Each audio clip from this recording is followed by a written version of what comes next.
Alright guys, welcome, and today's video will be a different one. We will be reacting to a post about Stunning Zucchini 932 about Mihoyo and the Shanghai Corporations boycotting a gacha game, Snowbreak. Let's get right into it, it's really interesting.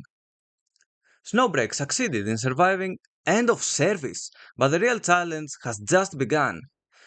I'm sure by now everyone has had a peek in the recent developments surrounding Snowbreak, the overhaul of the voice acting cast due to various reasons, and the alluded boycott against Seasun. Seasun is the company of Snowbreak, by the way.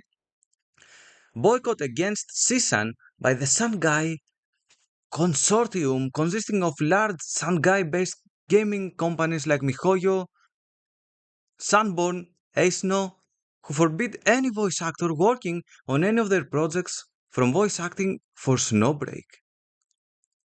Although the theory that Snowbreak is being boycotted might seem outlandish at first, when paired with the fact that several voice actors, like Zhongli's voice actor, Honkai Star Rail voice actors, Lin Su voices Himeko, who had nothing to do with Snowbreak dissing the voice actors as filming softcore porn.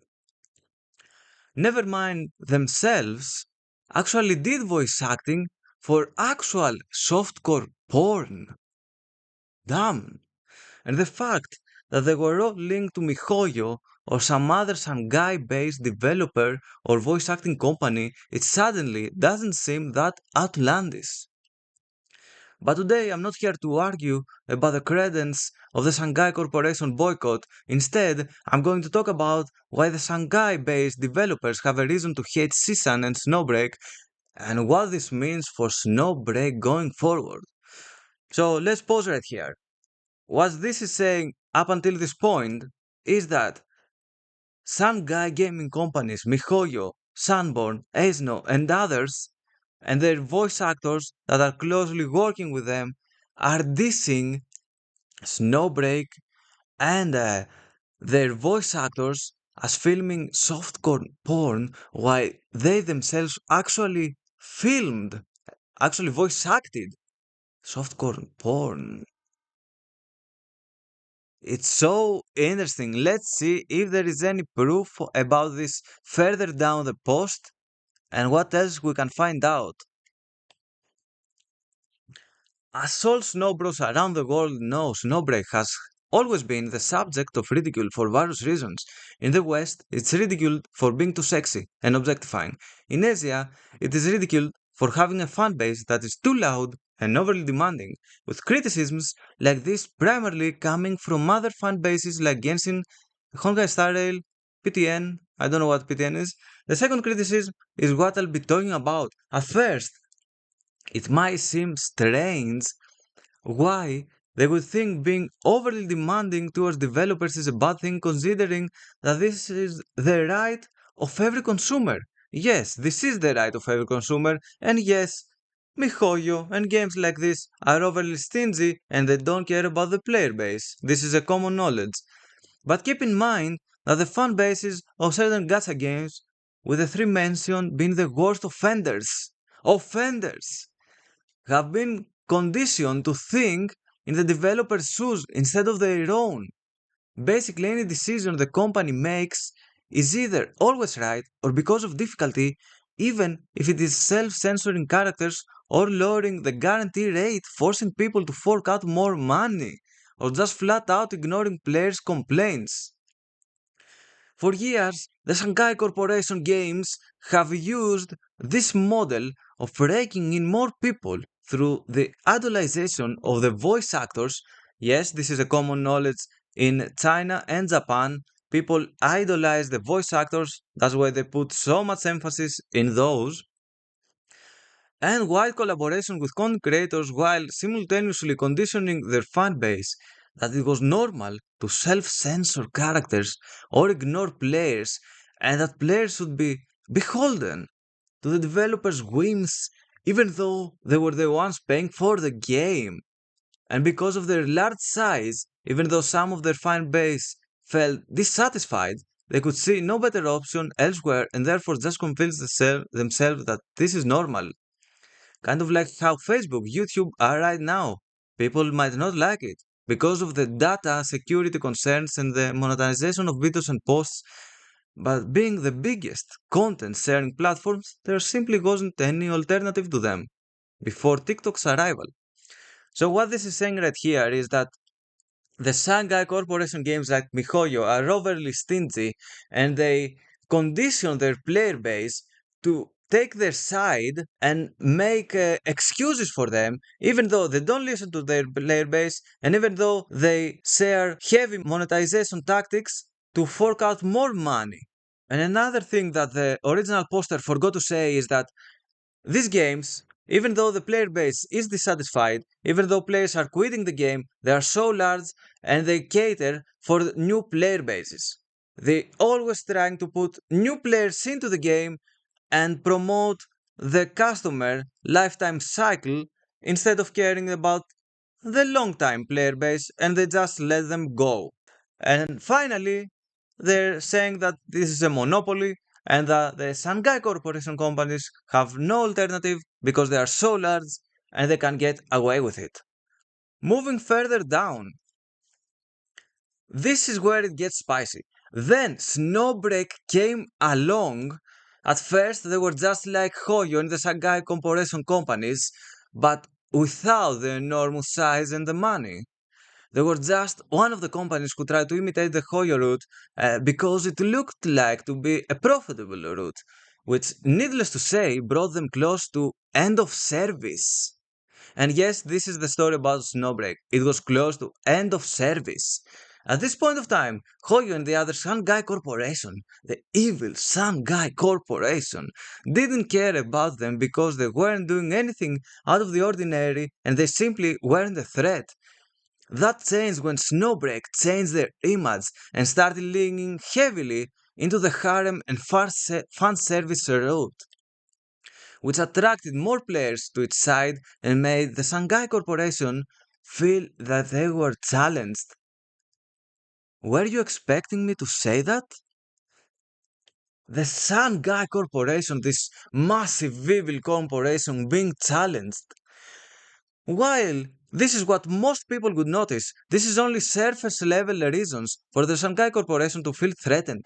Because if it was only fan service, if they wanted to, they could easily turn the dial up all the way and they could also do fan service themselves with superior art styles and models. They could have bested Snowbreak, whose models still are glitching a tiny bit.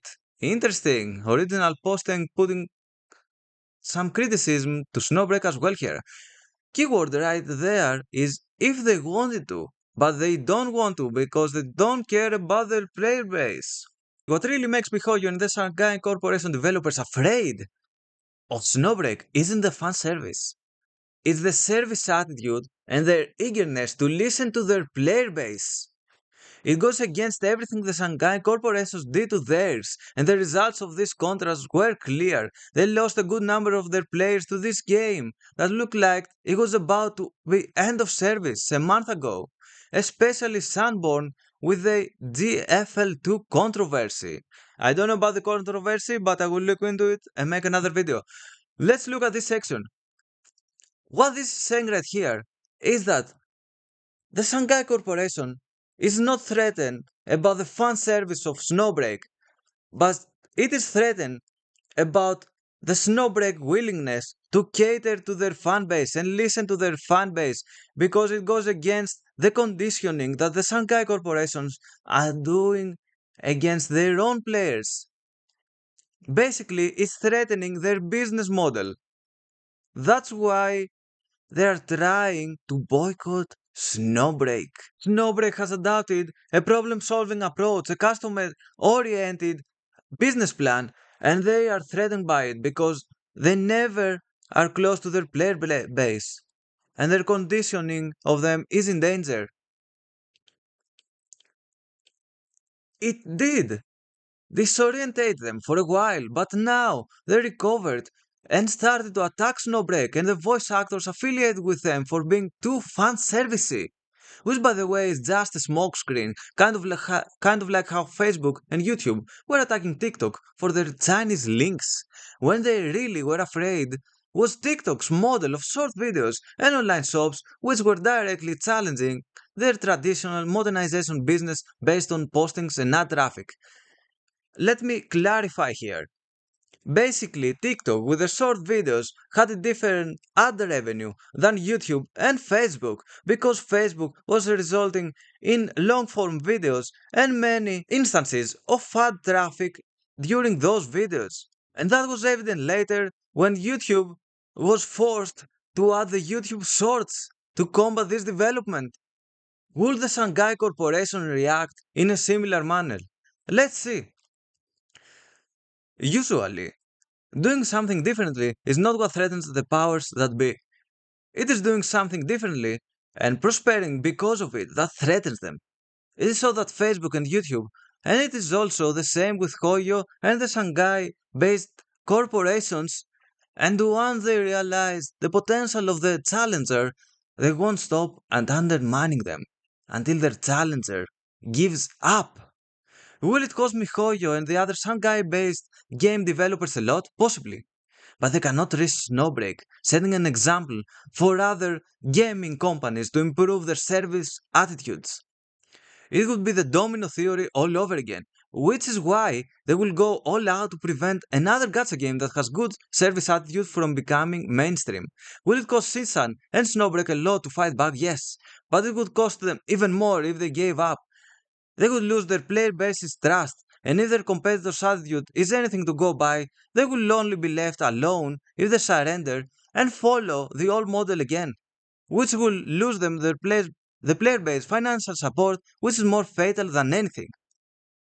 What this is saying right here is that the Shanghai corporations are trying to prevent an example from being set for Snowbreak for the player base and from other companies following in Snowbreak's footsteps. Because if Snowbreak conditions the player base that the developer should be close to the customer, should listen to the customer, should cater to the customer needs, should solve the customer's problems, then more games will follow. More customers will demand this kind of business policy, and the Shanghai corporations, like YouTube did, will be forced to change their business plan, and their revenue will suffer because of it. So they are trying to combat Snowbreak and stop this development. They're trying to stop Snowbreak from being mainstream. Let's now move to the final part of this post. Which is why Seasun has no choice but to fight back against those who try to undermine them, like Hoyo and the other Shanghai-based corporations. Their decision to overhaul their voice acting cast is indicator that they at least have the will and means to effect the change and remove some risky elements from their team. This step is good because once they stabilize their internal issues, they can face the challenges from their competitors and more effectively and serve the player base even better. A stable voice acting team could go a long way. And to be clear, this isn't a dig at the voice actors who work well especially during the anniversary, such as Zenia's voice actor, Fanny's voice actor. Though, if you were like a certain someone who skipped the anniversary because you had no time but could in fact make time for ZZZ live streaming, well, what can I say? Shots being fired by the original poster here. Interesting. As for me, I wish Seasun and Snowbreak the best of luck. Surviving end of service is an amazing feat, without a doubt. But now comes the challenge of dealing the powers that be. And I say this, if you need to strike back, then strike hard. You might not knock them out, but you can hurt them enough that they decide it's best to leave you be. The original poster is pushing Snowbreak to fight back, to not give up fighting, and it's worth it. Because as you guys may not know, when the voice actors started to boycott Snowbreak, Snowbreak decided to replace them. They were not afraid to replace them, because if somebody works for you and is against your company and is fighting your company from within, then you are doomed.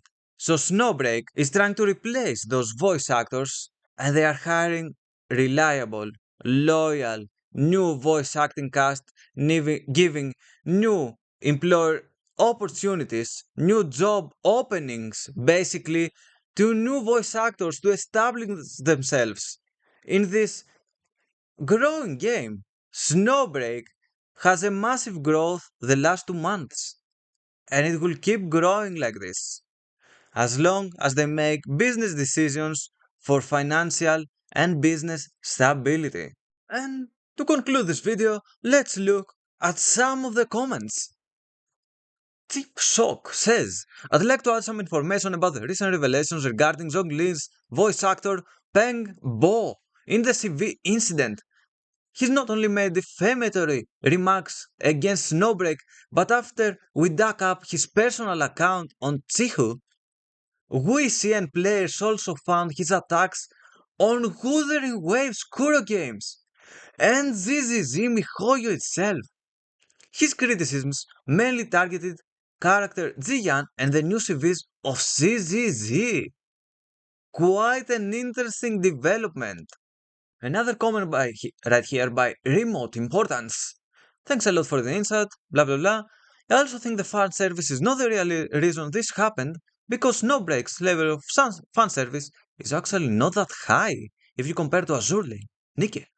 What strikes a big impression on me about Seasun is indeed the way that they listen and make changes about to benefit players. Consider the current way of communicating with the player base and how transparent they are to almost every aspect of the game. This is why Snowbreak is the only gacha game that I spend more than just the monthly and battle pass and buy skins for the girls. They deserve all the support from us to fight against this injustice towards them. I agree with this. A lot of the player base, especially if you look at Snowbreak Reddit, they appreciate the transparency and the immense ways of communication with the player base that the Snowbreak devs are showing, and they are supporting the game just for that reason, myself included. Another valuable comment right here by Tom Young, providing some crucial information to this incident and big drama to Western players who are worrying about CCP or some shady political reasons killing Snowbreak. Lihua Cat Studio is under Seasun. Seasun has almost 30 years of history and the studio behind some of the most popular video games in CN. Not only that, Seasun is also under Kingsoft, one of the largest software developer in CN, with Lei Jin, the founder of Xiaomi, being the CEO. Kingsoft annual report in 2023 also acknowledged Snowbreak existence and success and stated they will continue to optimize it. If things really get very dirty, Snowbreak has some of the strongest backing you could find. The best we can do is support Snowbreak as much as we can and always be mindful of misinformation. What an interesting insight by Tom Young. And let's look at the final comment by Azalinka. Gacha game players were treated so badly for so long that they actually forgot customer is God.